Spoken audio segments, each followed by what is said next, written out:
push inflation. But there has never been an inflation in history that didn't respond to monetary restraint. If you look at American experience, it responded to monetary restraint. If you take that roller coaster I was telling you, on each occasion, the slowdown in the rate of inflation was preceded by a slower rate of monetary growth.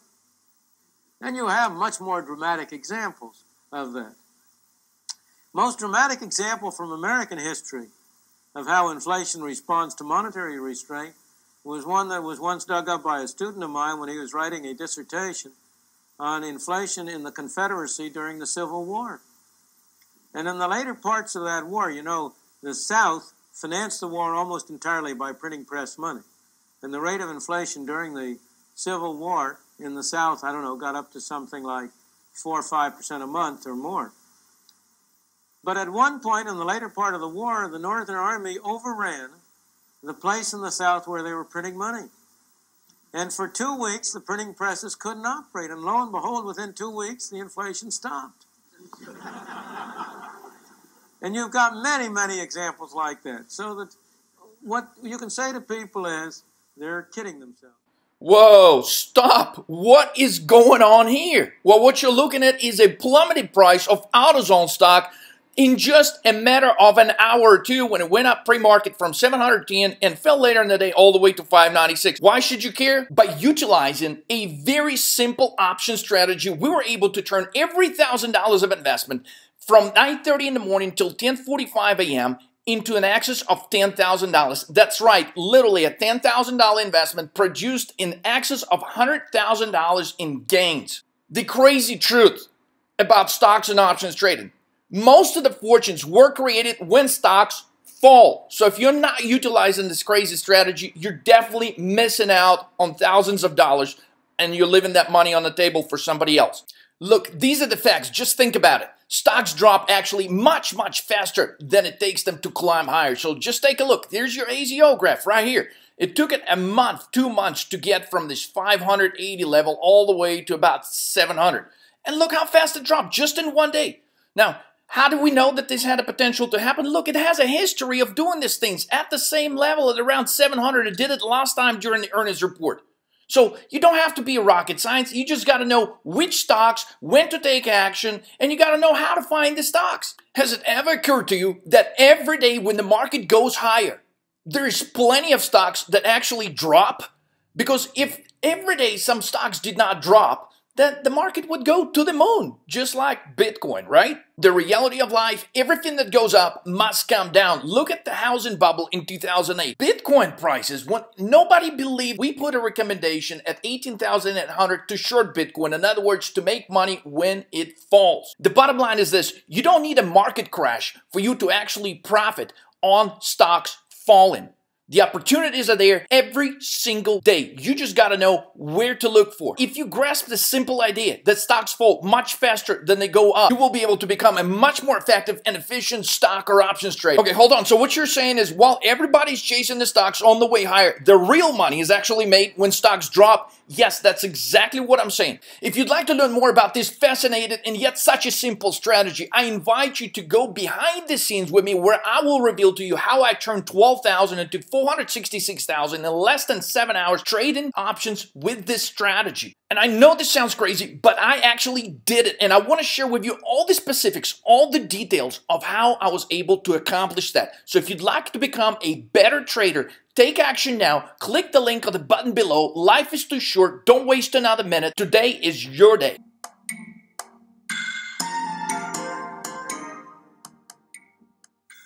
In the post-war world, after World War II, every country in the West has had a full employment policy, which means not that we've had full employment. On the contrary, as you know, we've been having increasing unemployment in recent years. But that every time, for quite a period, there was a threat of unemployment or unemployment started to rise, there was a strong tendency by government to say, we've got to do something about this. We have to print more money.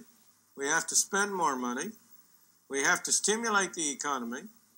The result of which has been to create an increased quantity of money that in the first instance has had some favorable effects on employment.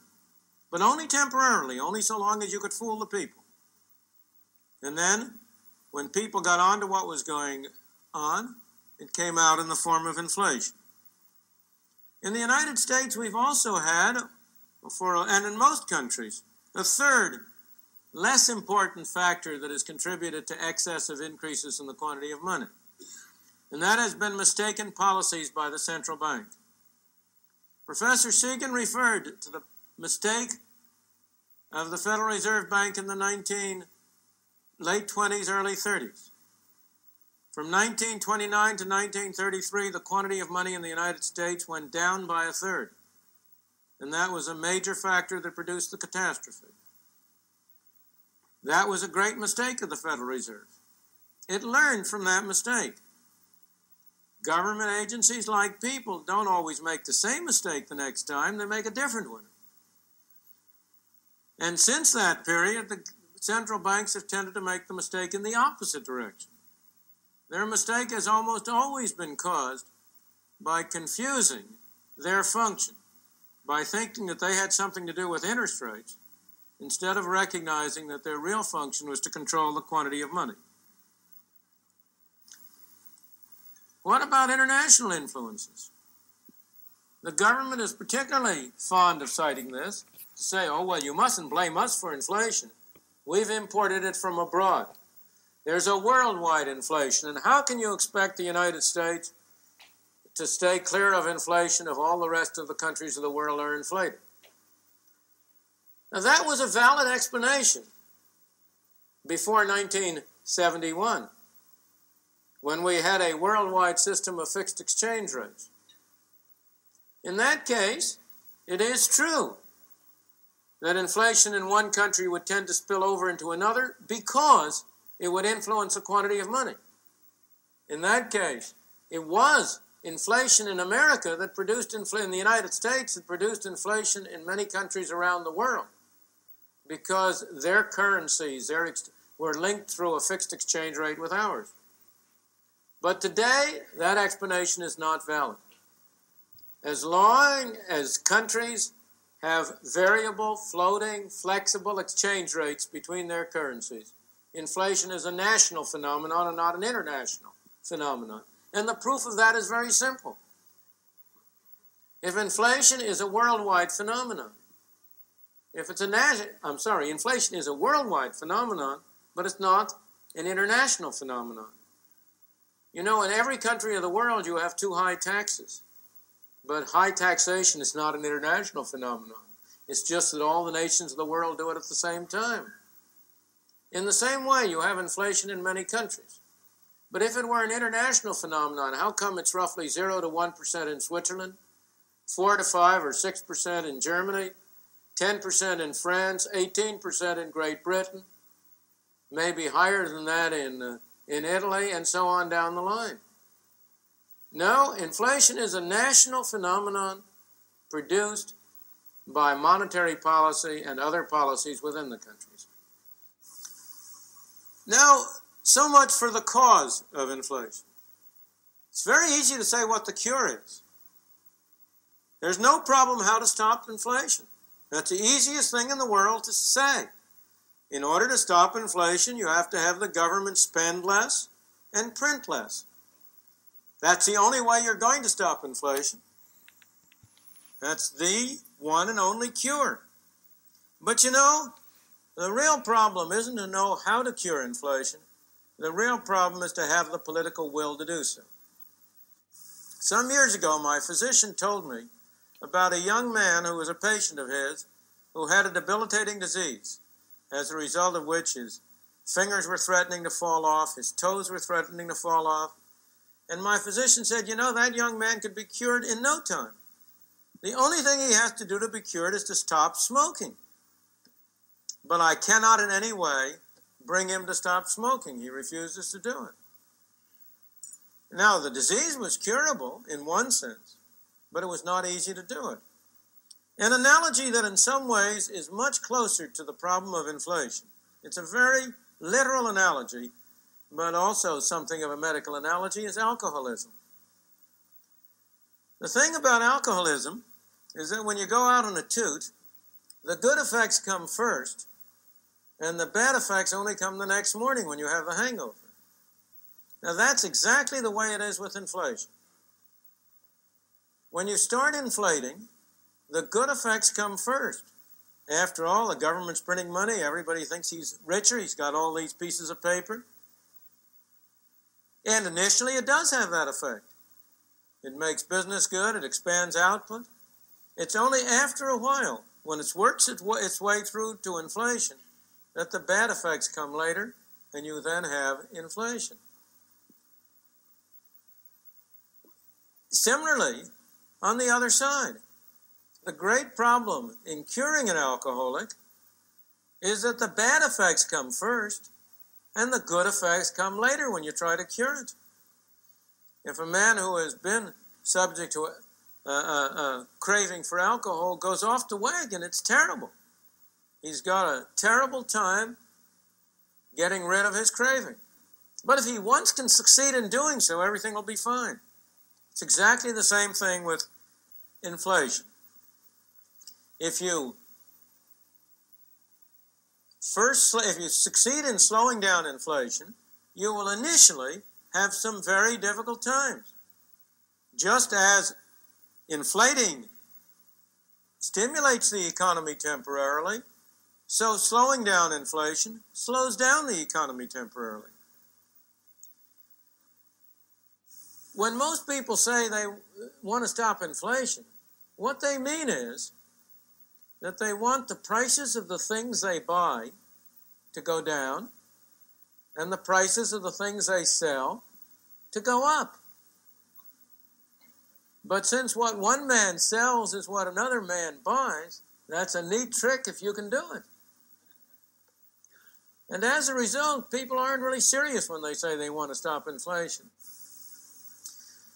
Now, I've already said that if you start to cure inflation, you will get some bad effects first.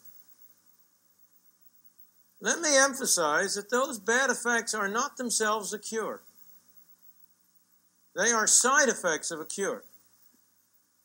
If you have your appendix out, if you go to a doctor and say, and he says, you have appendicitis, you've got to take your appendix out.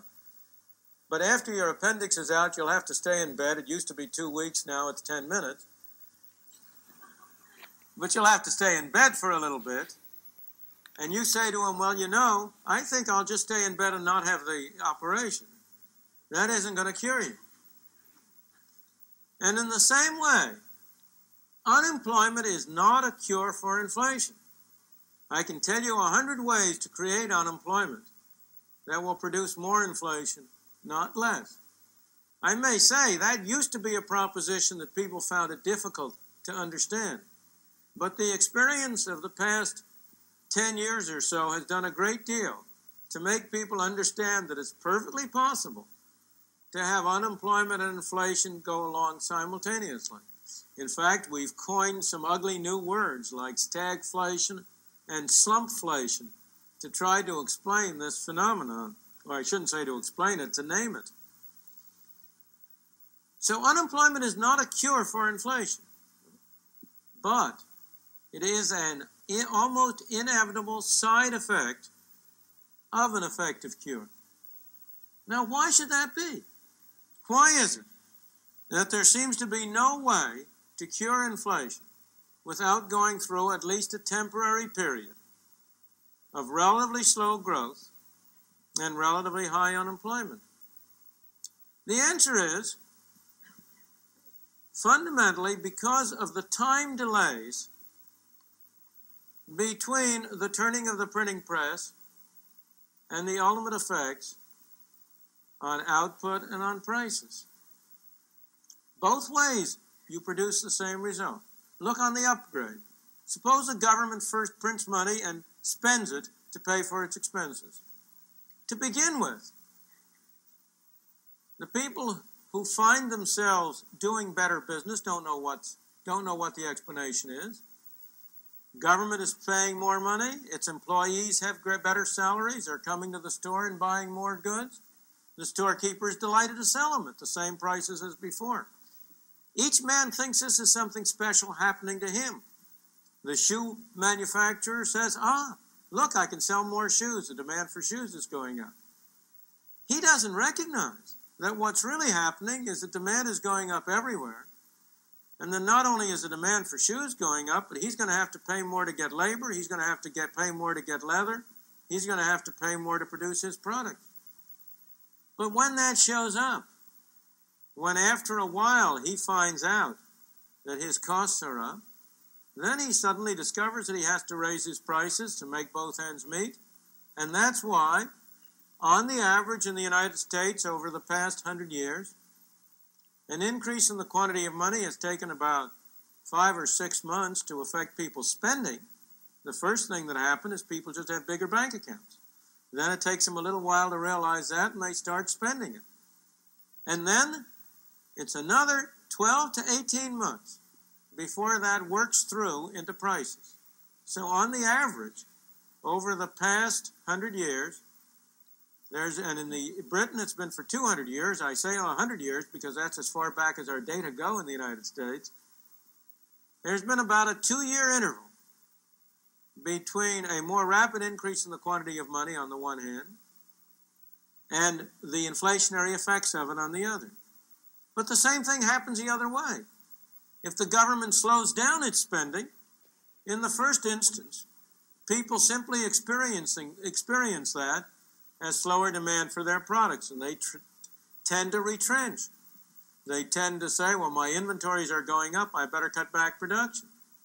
It's only after a considerable interval that that's reflected in lower prices or in a slower rate of increase in prices and works its way through.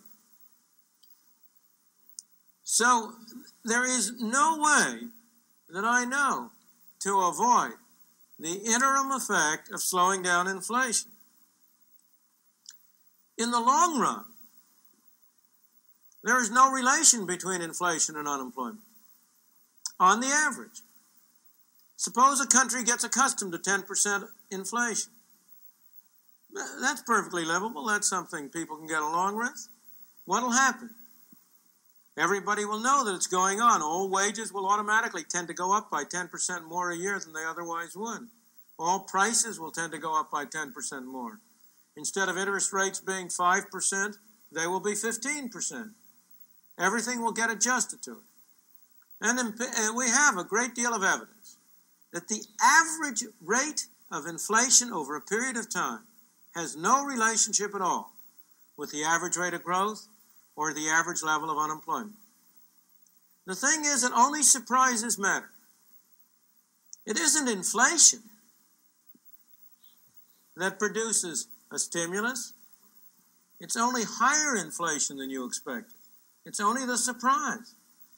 If you get adjusted to it, it doesn't do any good. It's just like, again, alcoholism and drug addiction. When a fellow first gets started on drinking, all it takes is one drink to make him happy. But after his body gets adjusted to that, it takes a little more, and pretty soon he's taking a half a bottle. Similarly, with drugs, it takes bigger and bigger doses to have the same effect. And similarly with inflation. As a country gets accustomed to higher and higher rates of inflation, it needs a bigger dose to have any stimulating effect. Are you a stock or an options trader that is absolutely fed up with ordinary results? Are you ready for your breakthrough? I know how you feel because everywhere I turned throughout my trading journey, everywhere I looked how to produce phenomenal results within a short amount of time, everybody was telling me, no, it's not possible. It's not real. It cannot be done. So I got fed up. I discovered the 5 core fundamentals that helped me turn $12,000 into $466,814 in less than 7 hours trading options from my laptop. I know this probably sounds unrealistic to some of you, but the truth is I did it. I will share with you in this interactive video course specifically everything, every single detail, every action, every every stock that was traded. As a matter of fact, I'm sending you my brokerage statement listing every trade that was taken that day. I realized one thing when I accomplished this is that I wish I had someone years ago when I was starting my trading journey and throughout my trading career that has shared these 5 core fundamental principles with me, because that would have saved me a lot of headache. That would literally save me a lot of heartaches, a lot of lost and suffered relationships. That would have saved me a lot of losses. That would have saved me a lot of time from discovering all these answers on my own. This is what you will be able to learn from this interactive video course. Secret number 1, discover the best stocks for trading options. Secret number 2, discover the top 3 best chart patterns for huge returns. Do you struggle with the decision, should I sell now or should I wait? And sometimes when you make a decision, do you see your profits vanish, or do you drown in the regret when you get out of the position just because you see how much money you left on the table? Don't let this ever happen to you again. Secret number 3, discover the key to locking the gains. Secret number 4, knowing the trend will make you money. Discovering the TRO versus the trend will make you a fortune. Secret number 5, the holy grail of all secrets in trading. Timing. Can you only imagine if you knew specifically on which days to trade and on which days to go fishing and enjoy life? And the secret number 6, the truth behind of how to trade the news that will take all the guesswork out of the equation and will help you trade with great confidence and extremely high probability. Today is your day. Are you ready for your breakthrough? It is very simple.